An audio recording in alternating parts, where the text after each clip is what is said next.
Report.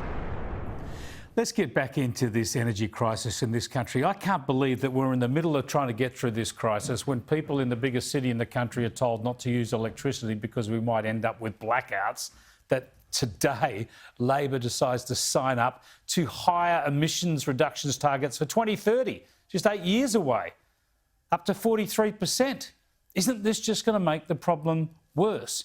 Let me bring in Liberal Senator for Victoria, Sarah Henderson. Sarah, thanks for joining us. Yeah, great to join you, Chris. Now, look, I know coalition governments have pushed renewables and emissions reductions. We've got over 20% emission reductions so far, and this has happened state and federal.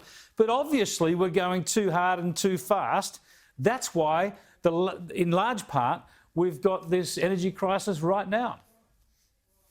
Chris, that is absolutely right. We, of course, support the transition to renewables, but we are going too hard and we are going too fast. And that, of course, means that the baseload power is compromised. Both gas and coal are basically saying you've demonised us for 10 years. You've really turned our back. Labor has turned its back on our industries. And of course, there's such a loss of confidence in the market. And in Victoria, Chris, that's particularly bad. We've seen the moratorium on gas. We've seen Daniel Andrews' threats to ban gas appliances in new homes. That's been shelved until after the election. But bet your bottom dollar that's going to come online next. Of course, we've seen a lot of coal-fired power stations out of action at the moment, again, through a loss of investment confidence. And of course, we've also seen the premature closure of coal here in Victoria. Hazelwood coal-fired power station closed early. So it's an absolute energy crisis. And for small businesses, for families, for manufacturers, this is deeply, deeply concerning. And of course, it's all happened in less than a month on Labor's watch. Look, net zero has to happen sometime, no matter what you think about climate alarmism or even climate change, because fossil fuels don't last forever.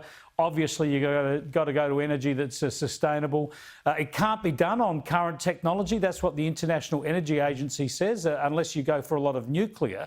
But the trouble is the coalition didn't make enough of these issues at the last election. You're too worried about the teal candidates and the like. And look, it didn't stop them winning the seats anyway. Well, I'm not sure that I agree with you. We actually have a very good record in government. 8% lower electricity prices, record investment in renewables. And of course, we're already beating our emissions reduction target, tracking to some 30 to 35% lower emissions by 2030. So our record, Chris, was very, very solid. But the problem is the Teal candidates made these absolutely unbelievable promises. I mean, Monique Ryan in Kooyong promised a 60% emissions reduction by 2030. That is just absolutely fanciful. That will bring this country to its knees. They were making it up on the run, but of course, they got away with it. Now, I'm not going to pretend that this energy crisis is all federal Labor's doing, though. Obviously, we would have been in this situation if the coalition had won, which shows that the coalition was pushing renewables too much, wasn't doing enough to keep dispatchable power in the system. And I think that case should have been argued harder. But the key point today is that even with all this unfolding, Anthony Albanese and Chris Bowen have signed a letter to the UN increasing Australia's 2030 target to 43%. Now, we know they promised that at the election, but isn't it madness to be making that pledge to the UN now when they don't even know if they can keep the lights on this winter?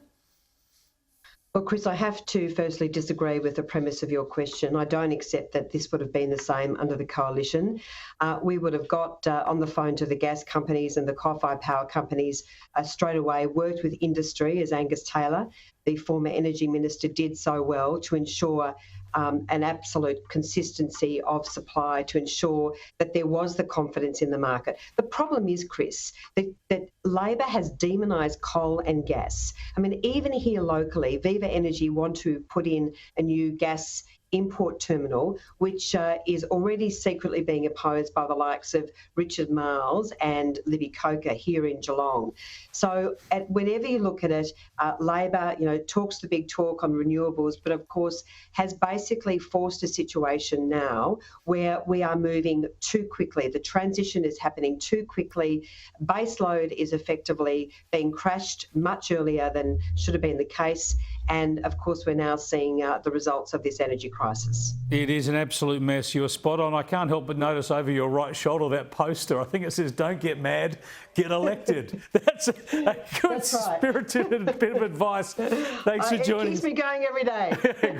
Well done. You didn't just buy the poster, you did it. Thanks for joining us, Sarah. Yeah, great to talk to you, Chris.